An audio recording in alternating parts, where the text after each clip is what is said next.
Greetings, trainers! This is Picorelli from the Game House, and today we're going to cover one of the most memorable features of Gen 4, the Sinnoh Underground. The Underground is a series of mine tunnels running underneath every part of the Sinnoh region. Players can mine for materials, find fossils, make secret bases, and, in the original games, play Capture the Flag. In the remakes, players can find rare Pokemon in terrarium rooms called Pokemon Hideaways. Here, players have the opportunity to find rare Pokemon that aren't in the Sinnoh decks. In this video, we're going to go over everything you can do in the Underground and give advice on how to make the most of it. There will be timestamps in this video, so you only need info on a specific thing. Go to wherever you need to go by clicking on the parts in the description. Let's get into it. How to access the Underground. Players will not have access to the Underground until they reach Eterna City, so near the end of the beginning of the game. Once you get to Eterna, find the house where the Underground man lives and talk to him. Once you do, he will give you the Explorer's Kit and will lead you outside where the game will plop you into the Grand Underground. The first gym leader, Rourke, will greet you before leaving you to your own devices. Did you know that if you place the entire map of the Underground under the map of the Sinnoh region, it's almost a one-to-one exact image? Where you enter the Underground from the surface also affects where you end up in the tunnels and what hideaways are near you. Enter from anywhere you can. In the remakes, players can choose whether to play alone or connect to the internet to play with friends. To connect, players can set a link code and send it to the people they're specifically trying to invite. If your friends are nearby, players can connect with local play. Let's start with digging. The most renowned thing that players do in the Underground is dig for materials. By using the R button, players can scan walls to find dig sites marked by sparkles. Once players click on them, they are brought to the site where they are told the number of items present. Players have the choice of using a pick hammer or a mallet. The difference between the two tools is how much range of impact they have on the wall. The mallet will get rid of more stone than the pickaxe, but players must be careful.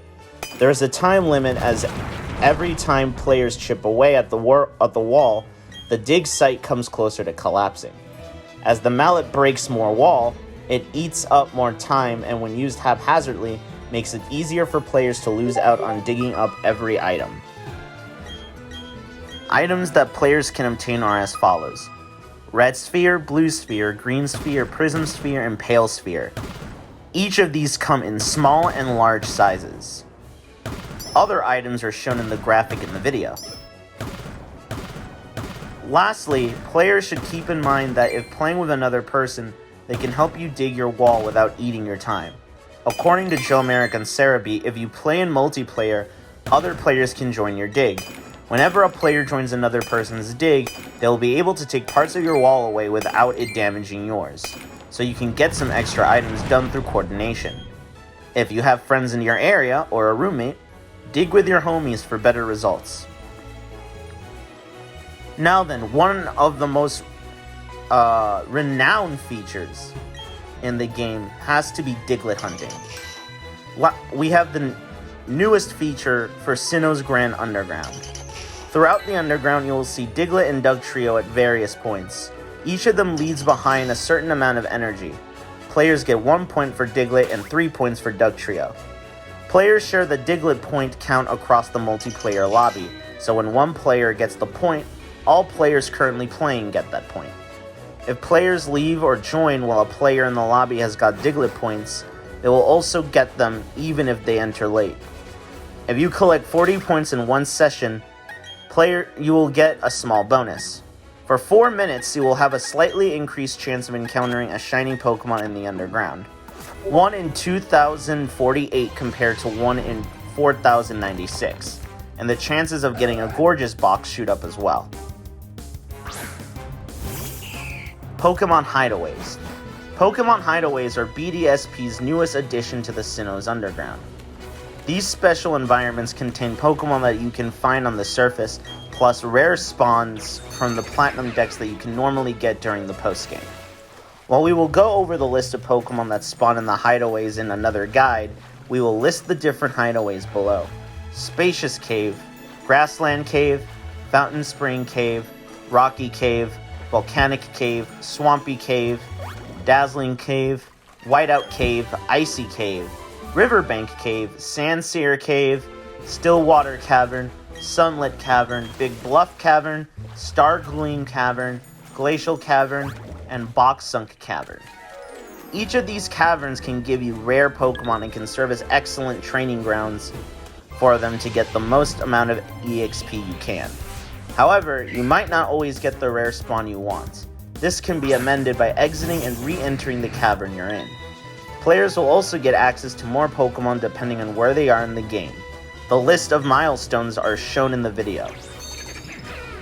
Players will get the most Pokemon after unlocking the National Dex. So, if you're fine for waiting till the end of the game to get your desired Pokemon, more power to you.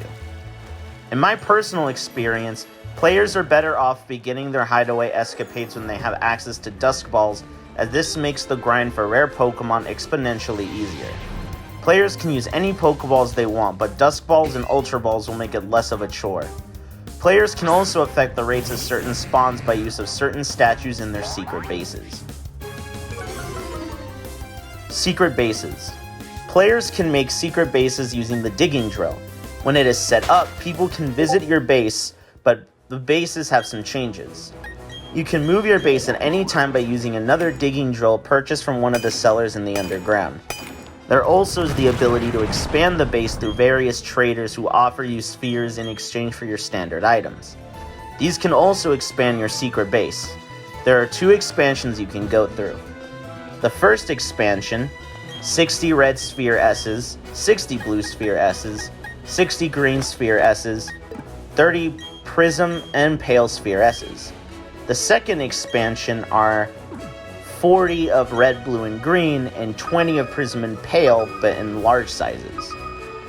The main purpose for secret bases this time around is to decorate it with statues that affect the spawn rates of certain types of Pokemon. The more statues you have of a certain type of Pokemon, the stronger the effect is for that type. Statues can also be placed on pedestals for a prettier look and potential secondary effects. The 3 types of statues are Standard, Colored, and Legendary. You get Standard statues from Pretty Boxes, Colored from Gorgeous, and Legendary statues from catching the Pokemon the statue is of in Raminas Park. Different statues will be covered in other guides on this channel. These are the basic things to know about how Grand Underground works. As players discover more, there will be more guides to see on our channel for every specific topic imaginable. If videos like this are what you're looking for, please like and subscribe by clicking on the bell below to get notifications on more videos. Leave a comment below to let us know what types of other subjects you want us to cover here. Enjoy the expedition, trainers!